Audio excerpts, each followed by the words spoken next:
आपने एमबीए से कई बार ऐसा बोलते हैं तो हम जो पढ़ते हैं वो रियल लाइफ में काम नहीं आता है या फिर काम आता है, तो ऐसी कौन सी चीज़ें जो आपने एमबीए से सीखी और रियल लाइफ में भी हाँ वो काम आई, और कुछ चीज़ें जो शायद आपको सही नहीं जमी, ये सिखाते तो ऐसा है बट ऐसा होता देखो नहीं है। टेक्निकल नॉलेज, हाँ। जैसे कि अगर आपको कैश फ्लोज ठीक समझना है, हम्म।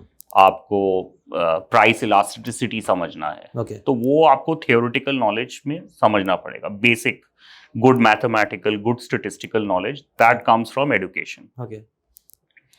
बट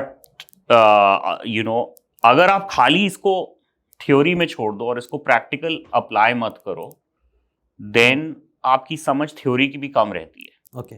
अब जैसे मैं आपको एक एग्जांपल दूंगा। हाँ प्लीज।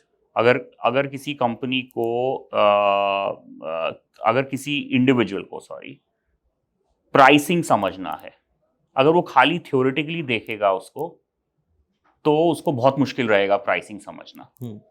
पर अगर वो प्रैक्टिकली जाएगा और एक्चुअली किसी कंपनी में देखेगा कि इस प्रोडक्ट का कंपटीशन कितना है, डिमांड क्या है, सप्लाई क्या है, और ये प्राइसिंग होनी चाहिए, तो उसको वो प्राइसिंग की जो थ्योरी है वो बहुत अच्छी समझ आएगी। लेकिन इसमें उसको थ्योरी भी समझनी पड़ेगी और प्रैक्टिकलिटी भी समझनी होगी, दोनों को इंटरसेक्ट करना होगा। दोनों इंपॉर्टेंट। इसको मैं बोलता हूं, एक बड़ा सिंपल सेंटेंस है, learning by doing. Learning by doing. Learning cannot happen without doing. Learning by doing.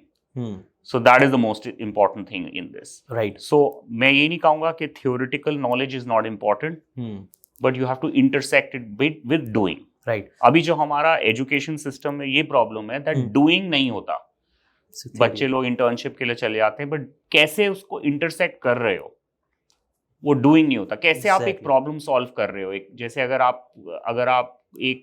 आप कोई स्ट्रैटेजी के बारे में पढ़ रहे हो, राइट, और स्ट्रेटेजिक प्रॉब्लम्स को आप थ्योरेटिकली देख रहे हो, अगर आपको एक एक्सपोजर मिले कि आप इस एक कंपनी में असली की प्रॉब्लम देख सकते हो और सॉल्व कर सकते हो, उसमें वो जो थ्योरी और प्रैक्टिकल की intersection is that's disproportionate. Right. तो सर एग्जीक्यूशन आपने उसको समराइज करे तो यही है कि आप सबसे पहले थियरी भी इंपॉर्टेंट है, बट थियरी को प्रैक्टिकली अप्लाई करके जरूर देखो कि वो वेदर इट्स राइट और रॉन्ग, क्योंकि कई बार थियरी सही भी हो सकती है और गलत भी हो सकती है डिपेंडिंग ऑन द सिचुएशन और कॉन्टेक्स्ट। तो ये चीज़ वेरी पावरफुल है। अगर आपको ये बातें काम की लगी होगी तो do check out the full podcast यार, जाके देखो, डिटेल में चीज़ों को समझो, तब ज़्यादा अच्छे से समझ में आएगा, ज़्यादा अच्छे से आप अपनी ज़िंदगी में चीज़ें अप्लाई कर पाओगे। Thanks so much and subscribe this channel.